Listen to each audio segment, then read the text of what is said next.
Anyways, within a week, I got a job as a temporary secretary that helped pay my tuition for the first semester as a part-time night student. The guys here were so different from Florida State University. They were mostly very conservative Southern guys with a strong Bible Belt upbringing. I found out I was accepted to Air Force officers training, but I turned it down because I knew God wanted me at Baptist University, and my mother and family were so mad at me they cried with tears on the phone and said, "Don't, you're making the mistake of your life." But God just gave me clear signs He wanted me at BUA, and I couldn't go. I ran out of money. Anyways, what happened was my family didn't send me a penny to attend this school, but my Tallahassee church sent me $100 a month.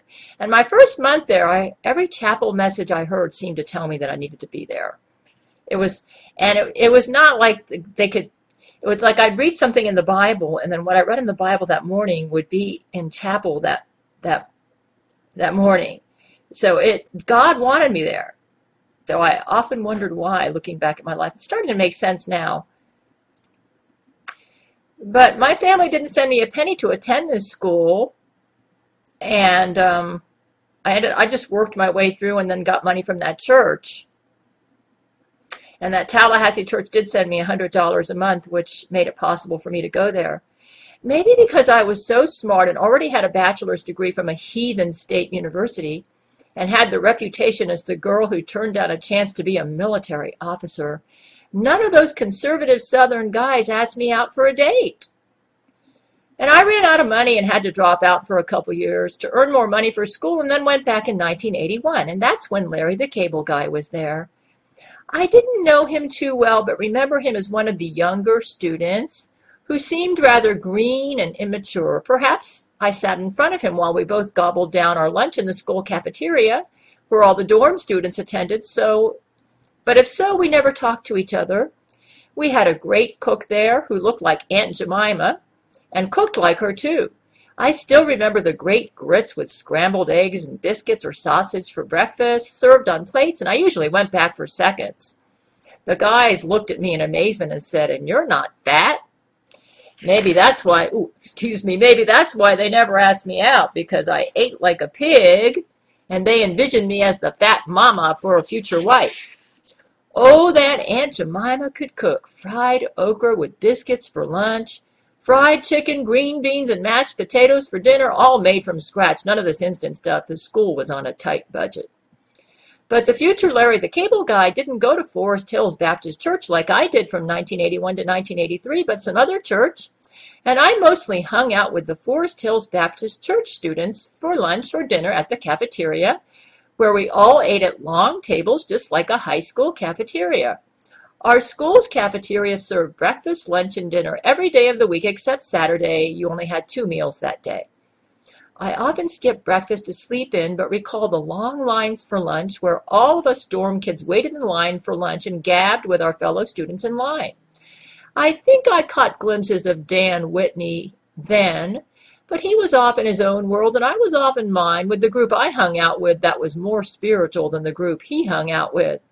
I remember him as the green freshman or sophomore, and if I recall, he acted like the green freshman, so he didn't interest me too much.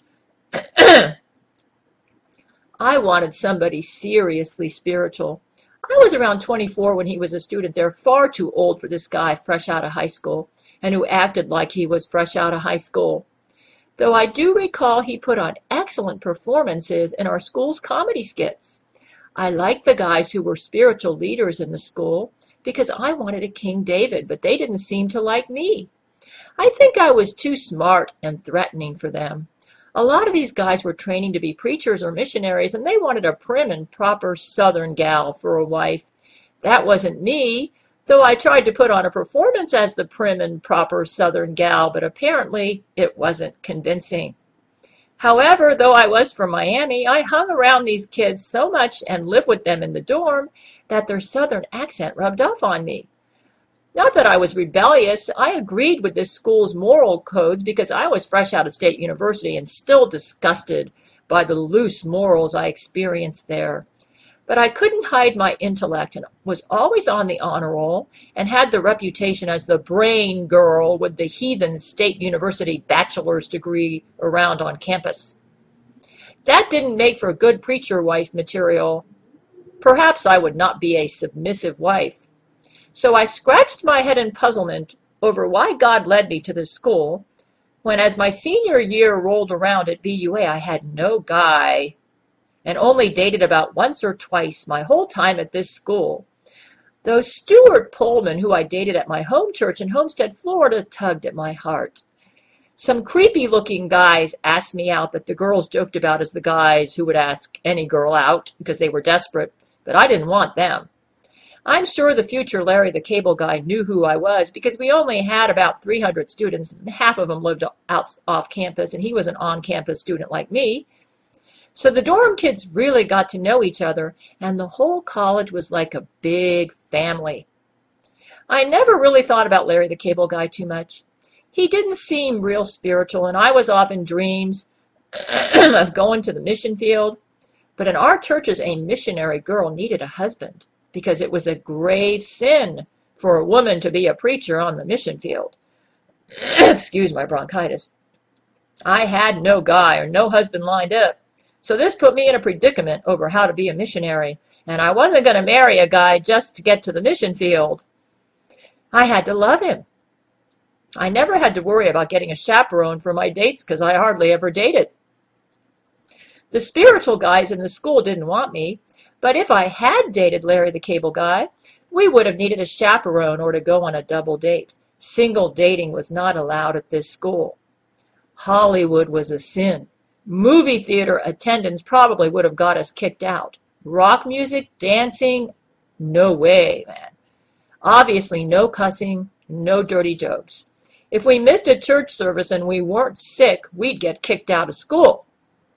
You had to register your church attendance and that you did church service like Sunday school teaching or bus visitation and that you went to visitation. All this had to be registered or you'd get kicked out of school. Chapel attendance 4 days a week around 10 in the morning in a huge auditorium with aluminum chairs aligned next to each other. That was mandatory. They were aligned next to each other in rows. If you were on school property during chapel, you had to be in chapel. And this is where I saw some of the comedy skits put on by Larry the Cable Guy and his co-stars at the stage toward the front where the chapel speaker usually preached a message right after the Christian hymn sung by a male or female student. I recall how funny these skits were. Us students would all be laughing in stitches. I remember thinking, we sure can't go to Hollywood movies, but these skits are just as good as any Hollywood movie. There was no theater major, so I wondered how these amateur thespians put on such a brilliant performance. It must have been the brilliant direction of some of our professors who dabbled in theater as a hobby and had a little theater troupe at this school just for fun, an extracurricular activity that ended up as a career for Larry the Cable Guy. So I barely noticed him and he barely noticed me and we went our separate ways. After I graduated from BUA in 1983, he dropped out of BUA and started his career as Larry the Cable Guy. I never even knew he was Larry the Cable Guy until about a week ago. Now I think I know why God wanted me at Baptist University of America from 1979 to 1983. Because God knew the future Larry the Cable Guy would go there the same time that his future Nobel Prize winning writer would go there. And now we cross paths again, and that green, immature, younger classman from my Bible college, Larry the Cable Guy, is working with the love of my life, Brent Spiner, on a comedy based on this website.